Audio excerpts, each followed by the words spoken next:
Alléluia. Shalom, peuple de Dieu. Que la paix du Seigneur soit avec nous aujourd'hui. J'espère que c'est la pleine forme pour chacun d'entre vous. Si vous avez votre Bible, ouvrez avec moi dans Luc 22. On va laisser le Saint-Esprit nous diriger, nous guider et surtout nous parler encore aujourd'hui afin que nos vies de prière soient transformées. Luc 22 à partir du verset 39.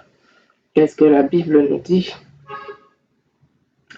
Après être sorti, il, parlant de Jésus, alla selon sa coutume au mont des Oliviers. Ses disciples le suivirent.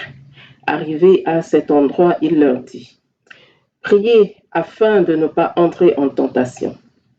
Puis il s'écarta d'environ un jet de pierre, se mit à genoux et pria, en disant: Père, si tu le veux, éloigne de moi cette coupe. Toutefois, que ce ne soit pas ma volonté, mais la tienne qui soit faite. Alors un ange lui apparut du ciel pour le fortifier. En proie à l'angoisse, il priait plus instamment, et sa sueur devint comme des grumeaux de sang qui tombaient à terre. Il se releva de sa prière et vint vers les disciples qu'il trouva endormis de tristesse. Et il leur dit: pourquoi dormez-vous? Levez-vous, priez, afin de ne pas entrer en tentation. Alléluia, Saint-Esprit, parle-nous ce matin.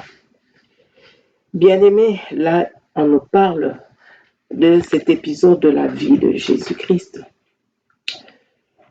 Jésus-Christ savait que devant lui, il n'y avait pas une bonne nouvelle.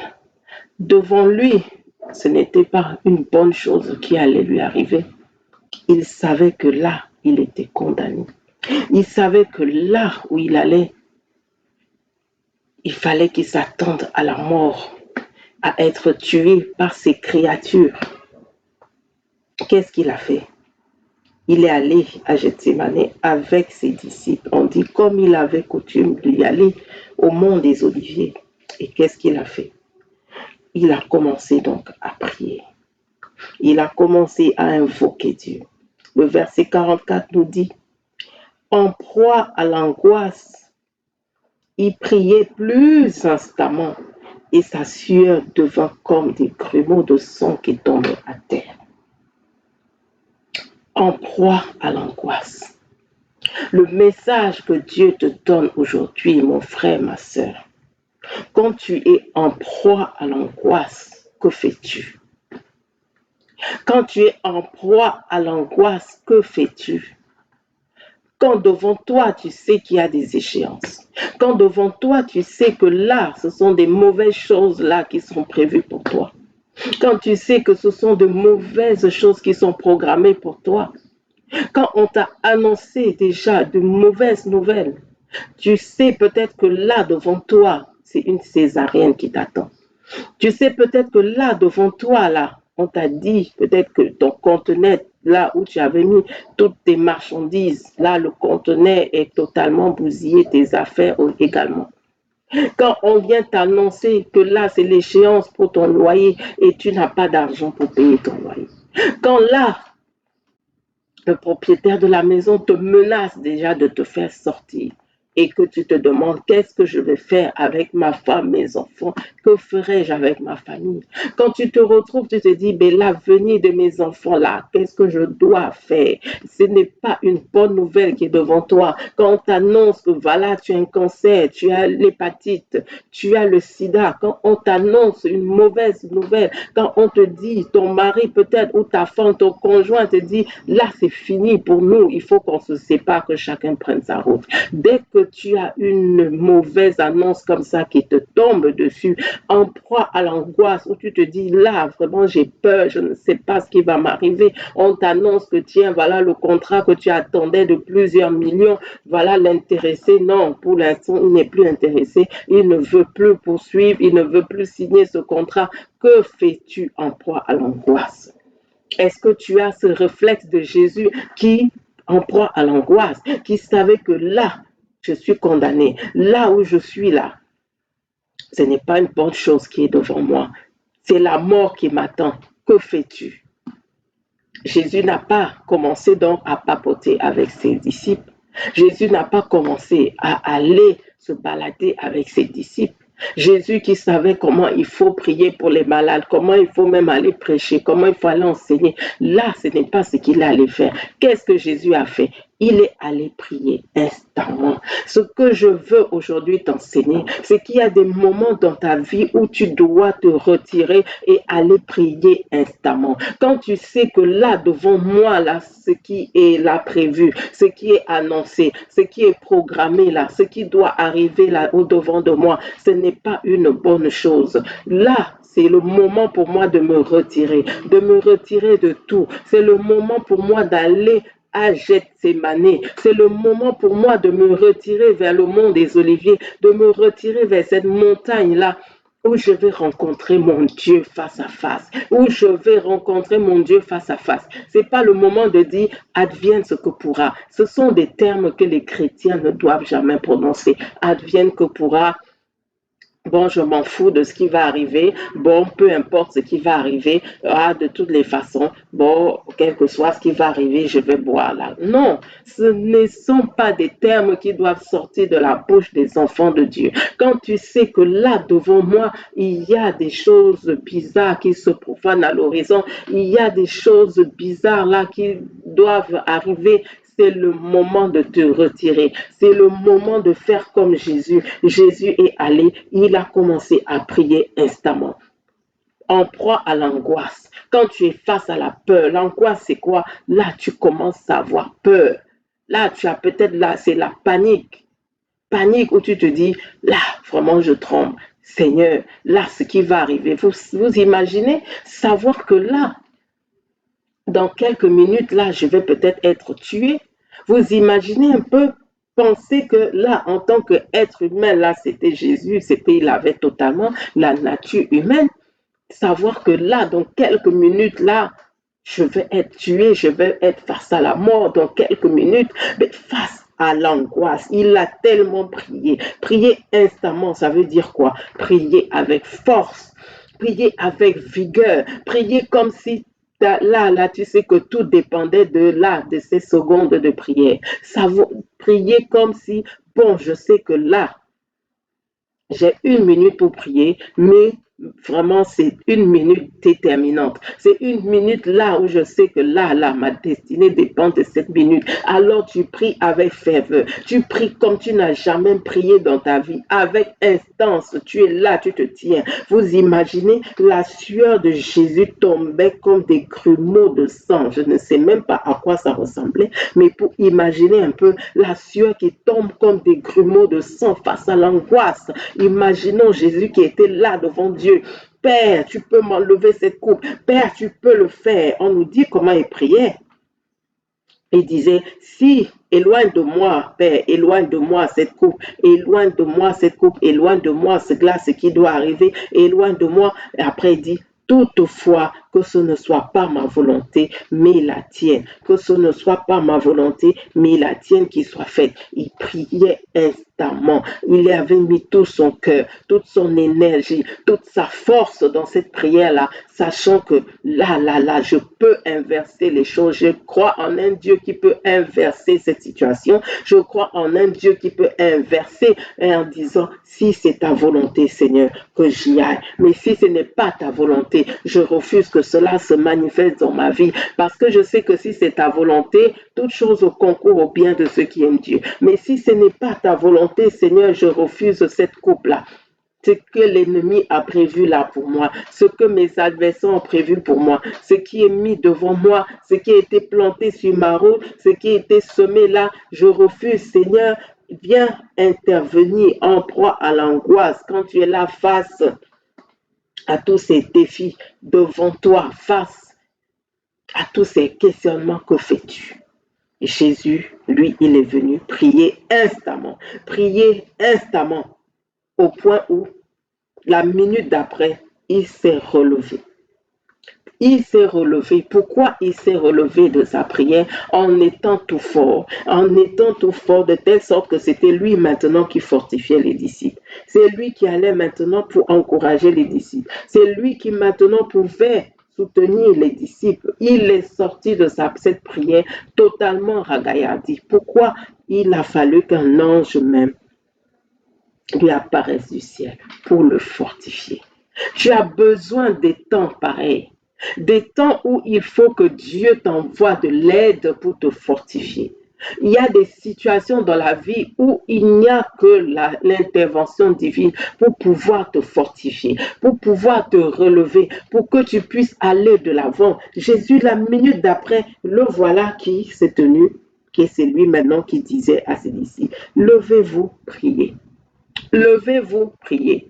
Donc, il n'est pas sorti de cette prière tout abattu. Il n'est pas sorti de cette prière déprimé. Il n'est pas sorti de cette prière totalement à terre, découragé. Non, au contraire, c'est lui qui maintenant disait à ses disciples, levez-vous, priez afin de ne pas entrer en tentation. C'est lui qui parlait encore à ses disciples pour les relever. Il a fallu qu'un ange vienne le fortifier pour lui dire, oui, cette coupe, tu vas y aller, mais fortifié, mais ragaillardi. C'est le plan de Dieu pour ta vie, tu dois passer par là pour le salut de l'humanité. Toi, quelles que soient les circonstances qui arrivent dans ta vie, sache que tu as besoin de la main de Dieu pour te relever. Tu as besoin de la main de Dieu pour te fortifier. Ce n'est pas un homme qui pourra te fortifier dans ta situation. Il y a des situations où tu peux appeler le monde entier. Quels que soient les conseils que tu auras à gauche, à droite, ces conseils-là ne pourront pas te fortifier. Tu pourras parler à tous ceux que tu connais, les membres de ta famille, les amis, les proches, les collègues, parler au monde entier. Ce ne sont pas ces gens-là qui vont te relever. Ce ne sont pas ces personnes-là, quels que soient les bons conseils, quel que soit ce qu'ils peuvent faire avec toi ou pour toi, ce ne seront pas ces personnes qui vont te relever. Il y a des moments dans la vie, des saisons où seul Dieu peut te fortifier. Seule la main de Dieu peut te relever parce que c'est des situations où seul Dieu peut intervenir. Il y a des situations dans ta vie où tu sais que Seigneur, là, si tu n'agis pas, je suis mort. Seigneur, si tu n'agis pas ici, là, c'est fini pour moi. Seigneur, si tu n'agis pas ici, là, moi, qu'est-ce que je vais devenir? Demain, là, qu'est-ce que je vais faire? On est déjà le 1er février. Tu sais que Seigneur, si tu n'agis pas, regarde, on est le 1er février. On me dit qu'on ne va pas me payer mon salaire ce mois. Je vais faire comment avec les enfants? Ils doivent aller à l'école, ils doivent manger, ils doivent s'habiller, ils doivent. Je vais faire comment pour moi-même, Seigneur, me déplacer, faire tout ce qu'il y a à faire. Seigneur, je vais faire comment? Il y a des situations où tu sais que si Dieu n'intervient pas, tu es foutu. Si ce n'est pas la main de Dieu là, tu es à terre. Il y a des situations dans ta vie, sonde bien, où tu sais que seule la main de Dieu là peut te retirer et te faire du bien. Aucun être humain, quel que soit ce qu'il peut faire, l'être humain est limité. Ils peuvent t'aider même là de manière ponctuelle, mais là, il y a toujours une différence entre la main de l'homme et la main de Dieu. La main de l'homme est limitée. L'homme peut t'aider aujourd'hui, demain dit basta. Demain dit non, bon, j'en ai marre. Demain dit bon, lui là, il est compte seulement sur moi à tout moment. Non, là maintenant, là, je le laisse de côté. Mais la main de Dieu est illimitée. Voilà pourquoi il faut recourir à la main de Dieu. La main de Dieu est illimitée. Tu te tiens devant lui. Père, regarde cette coupe-là qui se présente devant moi. Père, regarde cette coupe-là. Seigneur, je ne veux pas cette coupe-là dans ma vie. Seigneur, regarde la mauvaise nouvelle qui est là. Regarde ce qu'ils m'ont annoncé, Seigneur. Regarde ce qu'ils m'ont dit. Éternel, enlève ça de ma route. Enlève ça de mon chemin. Mais si c'est ta volonté, fortifie-moi et donne-moi le courage d'y aller. Fortifie-moi si je dois passer par cette césarienne, fortifie-moi. Si je dois passer par cette opération, fortifie-moi. Si je dois passer par cette chimiothérapie, fortifie-moi. Si je dois passer par cette épreuve-ci, fortifie-moi, sois avec moi, Seigneur, et que ton plan s'accomplisse. Parce que je sais que Seigneur éternel, tous ceux qui se confient en toi ne seront jamais confus et toutes choses concourent au bien de ceux qui aiment Dieu. Jésus savait que la solution, ce n'est pas ailleurs, la solution, c'est en Dieu. Que nous dit la parole de Dieu dans Hébreux 5? Lis avec moi le verset 7. Qu'est-ce qui est dit? C'est lui, parlant de Jésus, qui dans les jours de sa chair, quand Jésus était là, dans les jours de sa chair sur terre, il offrit à grands cris et avec larmes des prières et des supplications à celui qui pouvait le sauver de la mort. Je te relis ce verset. Médite bien là-dessus. C'est lui, Jésus, qui dans les jours de sa chair offrit à grands cris et avec larmes des prières et des supplications à celui qui pouvait le sauver de la mort. Il n'est pas interdit de pleurer quand on est enfant de Dieu, mais que les pleurs là, ça ne vienne pas pour te décourager.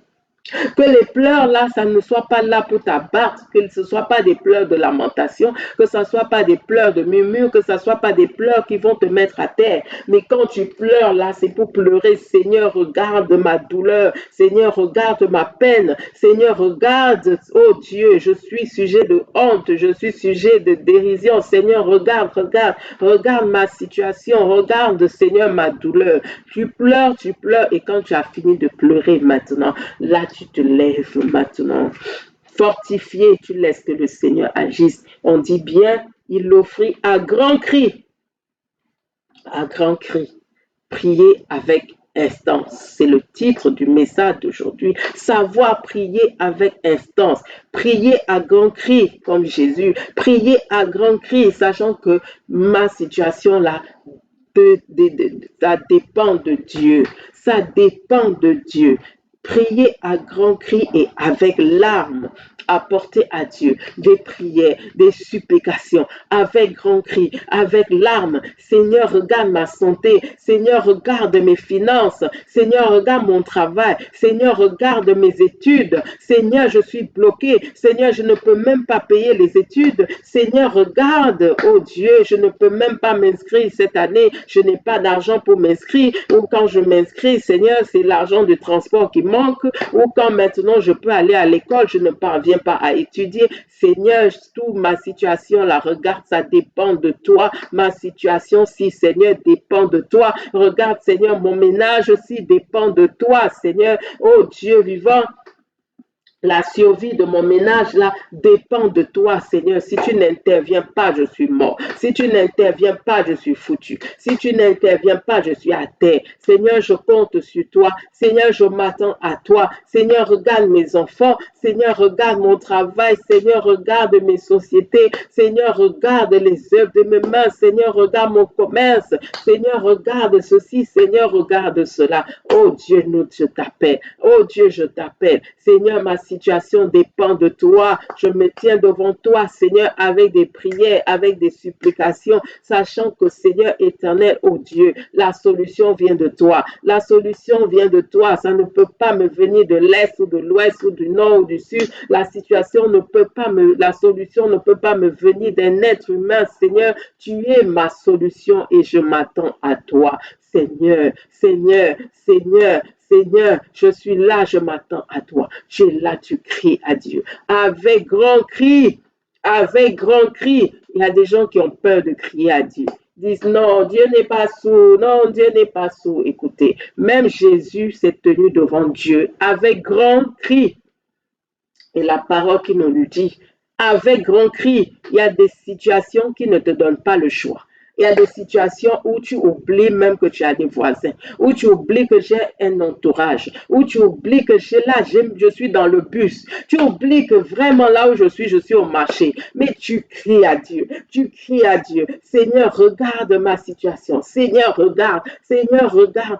Seigneur, me voici, cette situation dépend de toi. Si tu n'interviens pas, là, je suis mort. Si tu n'interviens pas, Seigneur, je suis condamné. Seigneur, je suis condamné. Regarde, je suis accusé à tort dans mon service. Je suis accusé à tort. Si tu n'interviens pas, je suis licencié. Et si je suis licencié, qu'est-ce que je vais faire? Regarde ma vie, regarde mes enfants, regarde le pays dans lequel je suis. Si je ne travaille pas, comment on va faire pour manger? Comment on va faire pour payer le loyer? Comment on va faire pour telle charge? Tu te tiens devant Dieu avec grand cri, avec larmes, tu cries et le Seigneur va envoyer son ange te fortifier et le Seigneur va intervenir et le Seigneur va agir et va te donner ce sujet de témoignage parce que tu t'es tenu devant lui avec cri, avec instance. Il y a des situations, je le répète, où tu ne dois pas être là à te tourner les pouces, où tu ne dois pas être là à regarder les choses se faire. Non. Où tu ne dois pas être là à accepter pour accepter. Non. Jésus a accepté après avoir été fortifié. Il a accepté après avoir invoqué son Dieu. Mais il savait, Seigneur, si tu peux inverser, fais-le. Mais que ta volonté soit faite. Apprends à faire ce genre de prière. Seigneur, si tu peux inverser cette situation, fais-le, mais que ta volonté soit faite. Si ta volonté, c'est que je passe par là, fortifie-moi donc et permets-moi de poursuivre et d'aller jusqu'au bout. Que Dieu nous bénisse richement au travers de cette parole, que nous apprenions vraiment à nous tenir devant lui et à prier instamment, prier avec ferveur, prier avec grand cri, prier avec force. Soyez richement bénis. Pour ceux qui n'ont pas encore accepté Jésus-Christ dans leur vie, faites-le. Invitez Jésus afin qu'il soit le sauveur de votre âme, le Seigneur de vos vies et qu'il inscrive vos noms dans le livre de vie, qu'il inscrive vos noms, que vous deveniez des enfants de Dieu. Merci infiniment à vous qui priez inlassablement pour moi. Que la main de Dieu soit sur vous et surtout en ce nouveau mois de février, que Dieu étende sa main qui vous bénisse richement. Si vous ne priez pas encore pour moi, au nom de Jésus, faites passer une minute là. Priez pour moi, que le Seigneur continue de m'inspirer, qu'il continue de me fortifier, qu'il continue de m'accorder la bonne santé afin que je puisse continuer à vous servir. Dimanche, nous allons nous retrouver encore pour prier selon les sujets que Dieu me mettra à cœur. Soyez richement bénis. À une très prochaine vidéo. Si Dieu le veut. Shalom. Bye.